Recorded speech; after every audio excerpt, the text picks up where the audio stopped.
Hello friends, welcome to my channel. আমি চন্দ্রলেখা ক্রিয়েশনে আপনাদের সবাইকে স্বাগত জানাই। আজ আমি বানাচ্ছি চিংড়ি মাছ দিয়ে কচুরলতির ঘন্ট। আমি রেসিপিটা আপনাদের সাথে শেয়ার করছি। এর জন্য আমার লাগছে লতিটাকে আমি খুব ভালো করে ধুয়ে পরিষ্কার করে নিয়েছি। সর্ষের তেল নিয়ে নিয়েছি, জল নিয়ে নিয়েছি, চিনি নিয়ে নিয়েছি, চিংড়ি মাছ নিয়ে নিয়েছি, পেঁয়াজ কুচিয়ে নিয়েছি।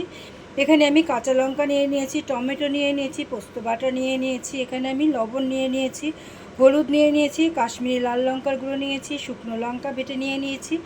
এখানে আমি কালো জিরা নিয়েছি, রসুন থেতো করে নিয়েছি। এবারে আমি যেটা করব, আমি কচুরলতিটা নিয়ে নিলাম, এতে আমি চিংড়ি মাছটা দিয়ে দিচ্ছি, আমি কুচনো পেঁয়াজটা দিয়ে দিচ্ছি, রসুন থেতোটা দিয়ে দিচ্ছি,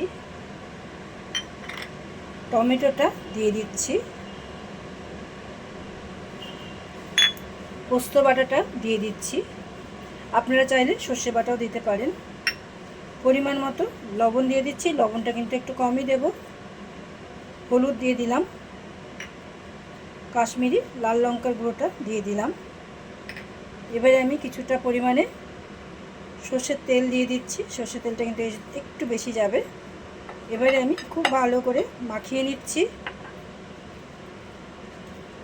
আমার ভিডিও দেখবেন, ভালো লাগলে অবশ্যই লাইক কমেন্ট শেয়ার করবেন, চ্যানেলটা সাবস্ক্রাইব করবেন, পাশে থাকবেন। যারা আমার চ্যানেলে নতুন বা চ্যানেলটি এখনও সাবস্ক্রাইব করেনি তারা চ্যানেলটিকে সাবস্ক্রাইব করুন, পাশে থাকুন। আর যারা আমার চ্যানেলটিকে সাবস্ক্রাইব করেছেন তাদেরকে অসংখ্য অসংখ্য ধন্যবাদ আমার পাশে থাকার জন্য, আমাকে সাপোর্ট করার জন্য। পাশে থাকা বেল আইকনটিকে প্রেস করে দেবেন, তাহলে আমার রান্নার নোটিফিকেশানটা আপনাদের কাছে সবার আগে পৌঁছে যাবে। আমি চিনিটা দিয়ে দিচ্ছি।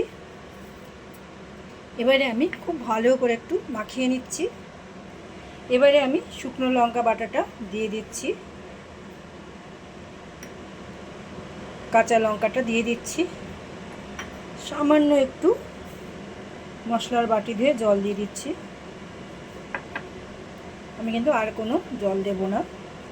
এবারে আমি খুব ভালো করে একটু মিশিয়ে নিচ্ছি আরও 2 থেকে 3 মিনিট। এবারে আমি ঢেকে রাখছি আধ ঘন্টা, তারপরে আমি রান্নাটা করব। আমি কড়াইটা গ্যাসে বসিয়ে দিলাম, আমি তেল দিয়ে দিচ্ছি। আমি তেলটা একটু গরম করে নিচ্ছি।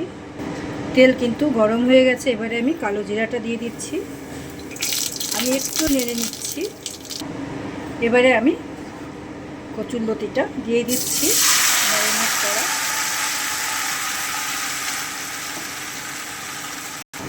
আমি একটুখানি নেড়ে নিচ্ছি, আঁচটা কিন্তু একদম কমিয়ে দিয়েছি। এবারে আমি ঢেকে রাখছি 10 মিনিট, মাঝে মাঝে একটু নেড়ে দেব। এই যে 10 মিনিট পরে আমি ঢাকাটা উঠিয়ে নিচ্ছি, আমি একটু নেড়ে দিচ্ছি। এই যে কচু থেকে কিন্তু অনেকটাই জল বেরিয়েছে, এই জলেই কিন্তু কচুটা সেদ্ধ হয়ে যাবে। আমি কিন্তু আর ঢাকা দেব না।